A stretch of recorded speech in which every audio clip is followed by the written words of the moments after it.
Être une femme, une maman, une entrepreneure n'est pas de tout repos. J'ai créé Merci Mec pour vous parler de neuroatypie, d'hypersensibilité, mais également d'emprise, de manipulation et de violence conjugale. À travers ces épisodes, je vous parlerai de moi, des personnes que j'ai pu rencontrer, du vécu de certaines femmes et surtout de comment faire pour passer de victime à puissante. Alors bienvenue dans Merci Mec.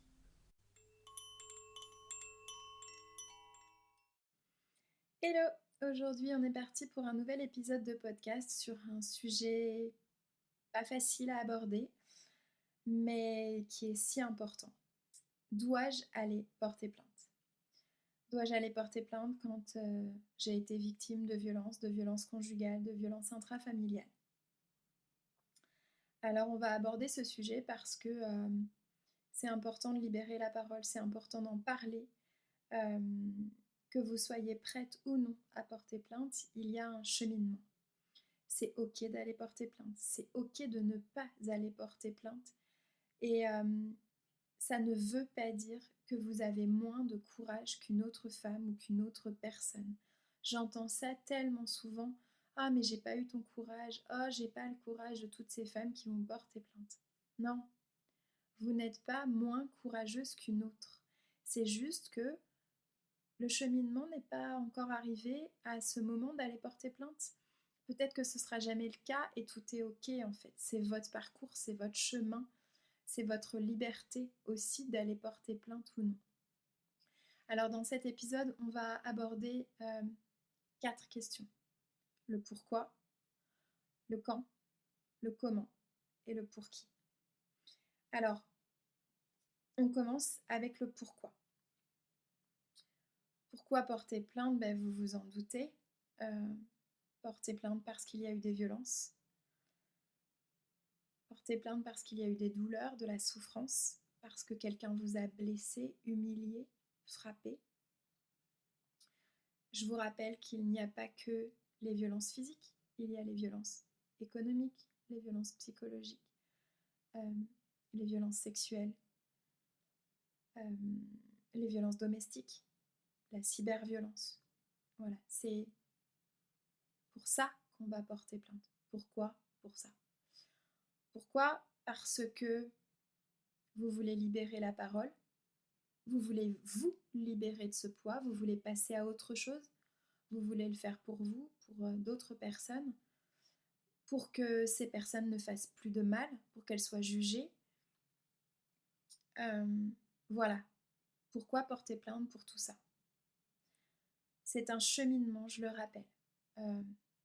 Porter plainte, ça veut dire possiblement ne pas pouvoir, parce que se retrouver au commissariat ou à la gendarmerie et s'entendre dire non, on ne va pas prendre votre plainte. On y reviendra, il y a des solutions, vous inquiétez pas.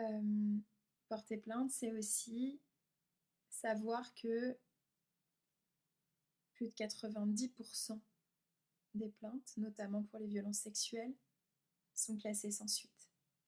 Donc s'entendre dire que la plainte est classée sans suite.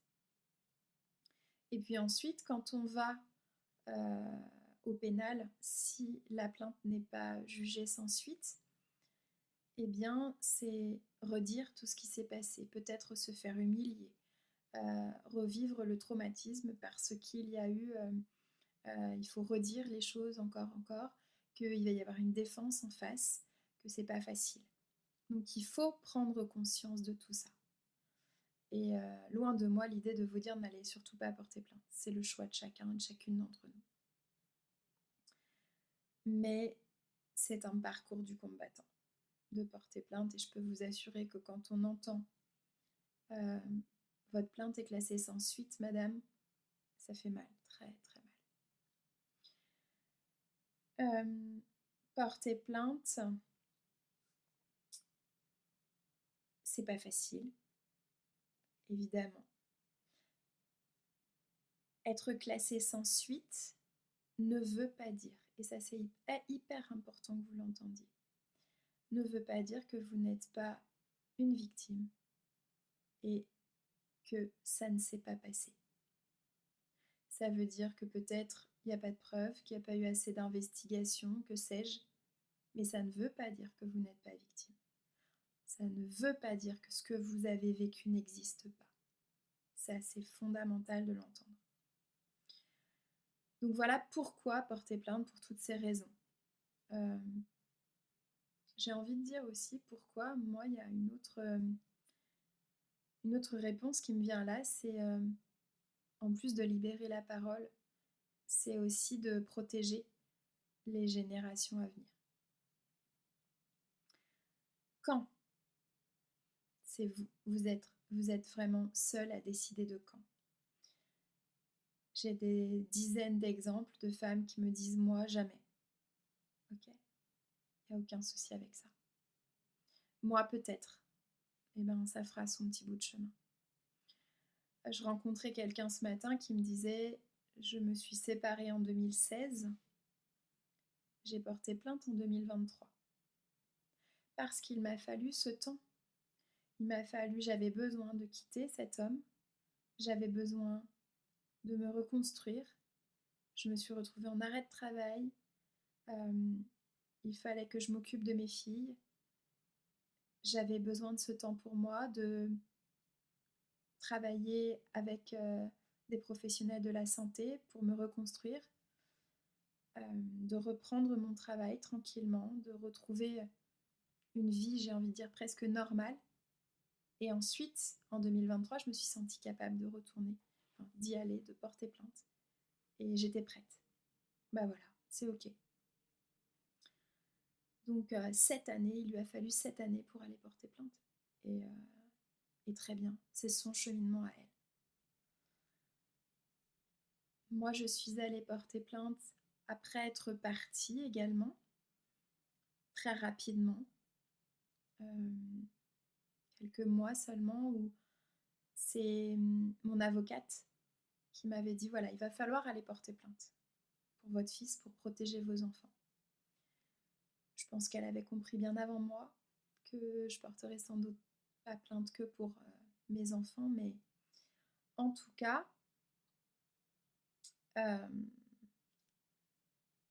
j'y suis allée.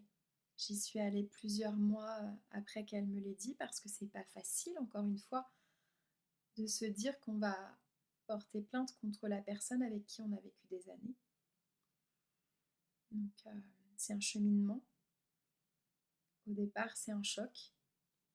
Et puis, on prend conscience. On se dit que pour ses enfants, on va le faire. Puis je me rends à la gendarmerie et je crois que le gendarme comprend très vite, très très vite, que c'est pas que mon fils qui a souffert des violences, c'est 3 victimes. Mon fils, ma fille et moi-même. Et du coup, je passerai 3h30 au commissariat à porter plainte. Et il me pose des dizaines et des dizaines de questions. On passe cette matinée ensemble et à la fin, il me dit, je vous propose de porter plainte pour votre fils, mais pour vous également. Est-ce que c'est ok pour vous? Et là, je lui ai dit que c'est ok. Et en entendant mes paroles, il me dit, eh bien, de toute façon, si vous n'aviez pas été ok, j'aurais quand même mené une enquête. Parce que vu ce que vous me dites, c'est trop grave pour ne pas laisser passer. Pour laisser passer, pardon, ce qui s'est passé justement. Donc quand c'est vous seul qui décidez. C'est un peu la même chose que les femmes que je rencontre au quotidien quand je leur parle d'aller voir une association ou de contacter une association et qu'elles me disent non mais je suis pas assez victime, j'ai pas eu assez de violence, ça me concerne pas. Elles sont pas prêtes et c'est ok. Il va falloir un moment pour cheminer, pour se dire ok, je passe la porte, je passe à l'acte entre guillemets d'ouvrir la porte de l'association des victimes ou d'aller porter plainte. C'est un cheminement à faire et vous prenez le temps qu'il vous faut. Si c'est 1 mois, si c'est tout de suite après les violences, si c'est 5, 6, 7 ans après, faites-le. Si c'est juste pour vous, faites-le. Et puis, il y a le comment. Alors comment? Évidemment, en commissariat, en gendarmerie, et puis on va a priori pouvoir le faire dans quelques temps à l'hôpital, directement, suite aux blessures.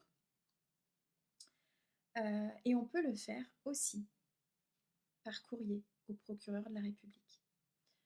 Ça m'est arrivé, j'ai porté plainte 6 fois, et sur les 6 fois, je suis allée 5 fois en gendarmerie et commissariat, et une fois, je l'ai fait par courrier au procureur de la République, en recommandé avec accusé de réception, puisque quand j'ai voulu aller porter plainte une deuxième fois pour mon fils, on n'a pas voulu prendre ma plainte.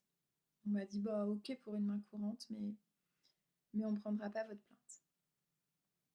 C'était pourtant des faits de violence très importants que mon fils avait subis. Du coup, j'ai dit ok pour la main courante parce que j'avais pas la force ni l'énergie à cette période-là pour dire non mais vous allez prendre ma plainte, c'est votre devoir de prendre ma plainte.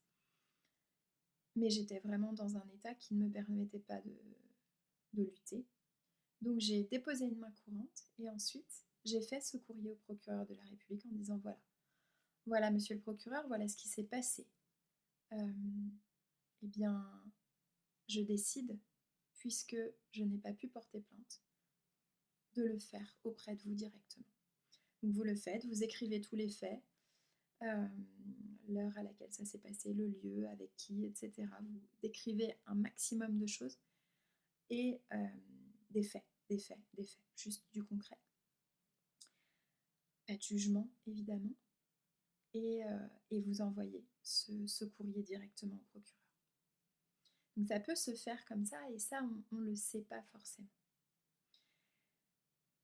Et puis, la dernière question, c'est pour qui? Je pense que cette question peut paraître un peu bizarre. Mais en fait, pour qui? Quand j'ai porté plainte, évidemment, alors à la base, moi, c'était pour mon fils, et puis pour moi, et puis finalement, après avoir écrit ce livre, je me dis, ouais, c'était pour moi, c'était pour mon fils, évidemment, pour me libérer de tout ce poids, de tout ce que j'avais vécu, pour le déposer. Mais pour toutes ces femmes qui ne sont pas prêtes, pour les générations futures, pour leur dire vous êtes capables, on peut y arriver ensemble, c'est possible, ça va changer. Pour toutes celles qui n'ont pas pu porter plainte parce qu'il était trop tard. Et ça, pour moi, c'était hyper important. Mais tellement. Donc voilà, mais c'est pareil, les raisons vous appartiennent de pour qui. Et puis, une chose importante encore pour terminer cet épisode, c'est que lorsque vous allez porter plainte, vous avez le droit de dire que non, finalement, la personne qui est en face de vous convient pas, que vous retournerez porter plainte une prochaine fois, que vous n'êtes pas prête. Vous avez le droit de pleurer, vous avez le droit d'avoir des émotions, vous avez le droit de ne pas être capable de répondre à la question. Vous avez le droit d'avoir du mal à gérer tout ça. Je vous dis ça parce que dans une des plaintes que j'ai voulu aller déposer avec mon fils, eh bien, c'est une personne qui nous a reçus, qui n'était sans doute pas formée, pas prête à recevoir ça, et clairement l'entretien s'est très mal passé, et au bout de 5 minutes j'ai dit ok, là vous faites plus de mal qu'autre chose à mon fils. La façon dont vous posez les questions, dont vous abordez les choses est ultra culpabilisante. Comme si c'était de sa faute, s'il avait provoqué cette violence. Et là, j'ai dit stop, on arrête. Et mon fils m'a dit, bah maman, de toute façon, là, j'étais complètement bloquée, j'aurais pas pu répondre aux questions de cette dame. Et on est retourné plus tard quand il se sentait prêt.